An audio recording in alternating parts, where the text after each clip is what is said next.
সকলকে স্বাগত জানাচ্ছি বিজয়পুরের সিরামিক পাহাড় পাদদেশ থেকে। সেই নেত্রকোনা উপজেলার দুর্গাপুরের বিজয়পুরের সিরামিক পাহাড়।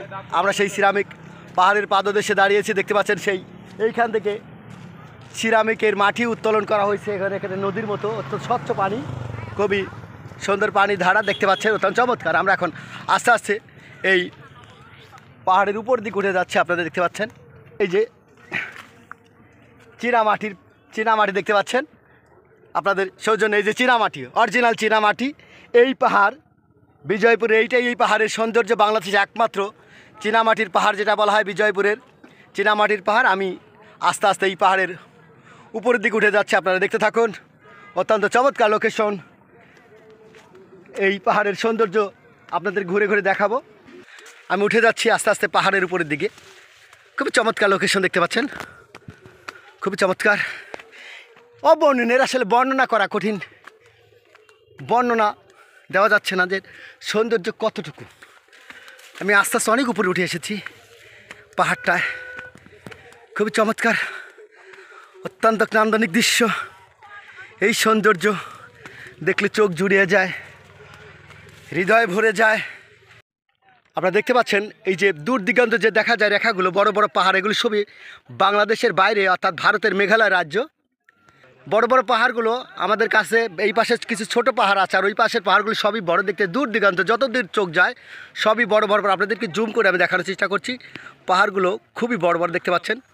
দূর দিগন্তের পাহাড়গুলো বড়, চারদিকেই পাহাড়, কিন্তু মনে হচ্ছে সব দিকেই পাহাড়ে ঘেরা। এই পুরা এরিয়াটা পাহাড়ে পরিপূর্ণ। আমরা এগিয়ে চলছি, দেখতে পাচ্ছেন, খুবই চমৎকার। এখানে আমাদের সবার সঙ্গে 2-4 ফটো সেশনে ব্যস্ত আছে। এখান থেকে আপনাদেরকে এই সিরামিক পাহাড়ের আসল সৌন্দর্য, যে গোলাপি রং ধারণ করছে যে পাহাড়টি, শত শত হাজার হাজার বছরের ব্যবধানে এই যে পাহাড়ের রংটা গোলাপি রং ধারণ করেছে, এটা একটা বাড়তি সৌন্দর্য দেখতে পাচ্ছেন।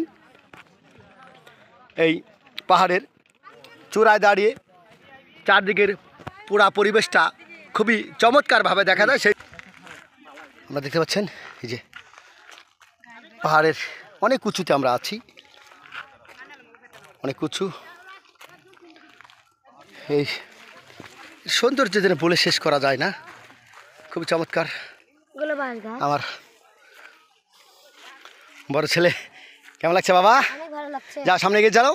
এই যে আমরা সামনে এগিয়ে চলছি, আর আমার যে সবার সঙ্গে জাহাঙ্গীর স্যার খালি ফটো সেশন করেই যাচ্ছে। অত্যন্ত চমৎকার লোকেশন। এই জায়গায় আসলে আসলে সৌন্দর্য উপভোগ করে শেষ করা যায় না। এই পাহাড়ের সৌন্দর্য উপভোগ করতে হলে আপনাকে এই পাহাড়ের পাদদেশে আসতে হবে। স্যার কেমন লাগছে? খুবই ভালো লাগতেছে। আসলে দর্শক মণ্ডলী যদি এখানে না আসেন তাহলে আসলে এই সৌন্দর্য উপভোগ করা যাবে না। এখানে মনোমুগ্ধকর, যেটা আমরা শুনেছিলাম যে বিজয়পুর সাদামাটির পাহাড়, সত্যি এখানে অনেক সাদামাটি আছে। স্যার হয়তো ইতিপূর্বে দেখিয়েছে। তবে আপনাদেরকে একটু সময় নষ্ট হলেও এই যে অজানা জিনিস দেখা ভ্রমণের জন্য আমি আপনাদেরকে স্বাগতম জানাই, যে সময় পেলে একটু এখানে ঘুরে যাবেন। ধন্যবাদ। স্যার আপনার কেমন লাগছে? হ্যাঁ, ইনশাল্লাহ খুব ভালো লাগছে। প্রিয় দর্শনার্থীবৃন্দ, সাথে থাকুন এবং দেখতে থাকুন এই সৌন্দর্য প্রাকৃতিক।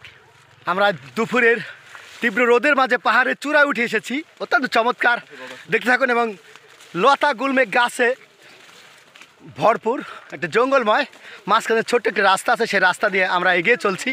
আমার সফর সঙ্গী আছে আমার সহকর্মী জাহাঙ্গীর আলম স্যার এবং আরও সব ছাড়রা সহ আমরা এগিয়ে যাচ্ছি। অত্যন্ত মনোমুগ্ধকর স্থানটা দেখতে থাকুন। এই সৌন্দর্য আপনাদেরকে পাহাড়ের চূড়ায় যে আমি এই পুরা লোকেশন চারদিকে দেখাবো। আপনারা আমার সঙ্গে থাকুন এবং দেখতে থাকুন। এই পাহাড়ের সৌন্দর্য, এই পাহাড়ের সৌন্দর্য উপভোগ করতে হলে এই পাহাড়ে আসতে হবে, আর কষ্ট করতে হবে। বাংলাকে জানতে হলে, বাংলাদেশকে জানতে হলে, এই সৌন্দর্যকে উপভোগ করতে হলে আপনাদেরকে এখানে আসতে হবে। আমরা কিন্তু এগিয়ে চলছি। আমি এই পাহাড়ের একদম চূড়ায় উঠে যাব আর কি। আমার লক্ষ্য হচ্ছে আপনাদেরকে নিয়ে আমি পাহাড়ের চূড়ায়। আপনার এটা পাহাড়গুলো তুলনামূলক বড় নয়, ছোট। তবে এই পাহাড়টা পুরাটাই কিন্তু চীনামাটির, যেটাকে সিরামিক বলা হয়, যেটা আমাদের বাংলাদেশে একমাত্র সিরামিক পাহাড়। আমরা এখন সর্বোচ্চ যেটা এই অঞ্চলের সর্বোচ্চ চূড়া আমরা আছি, দেখতে পাচ্ছেন অত্যন্ত চমৎকার স্থানটি। মাঝে মাঝেই পর্যটকদের বসার জন্য ভাইরা অনেক সুন্দর সুন্দর ব্যবস্থা করেছে, দেখতে পাচ্ছেন। এখানে অনেক দূর দূরান্ত থেকে অনেকে আসে। হ্যাঁ, সবাই কেমন লাগলো আপনাদের? ভালো লাগলো নাকি? দেখতে পাচ্ছেন অনেক পর্যটক বিভিন্ন প্রান্ত থেকে এসেছে। দুপুরের রোদের, তীব্র রোদের মাঝেও তারা ক্লান্তিহীনভাবে এই সৌন্দর্য উপভোগ করছে। এবং সেই সঙ্গে ছোট ছোট কিছু দোকান আছে, সেই দোকান থেকে বিভিন্ন জিনিস ক্রয় করে খেতে পারে। আমরা সামনে এগিয়ে চলছি, আপনারা সঙ্গে থাকুন।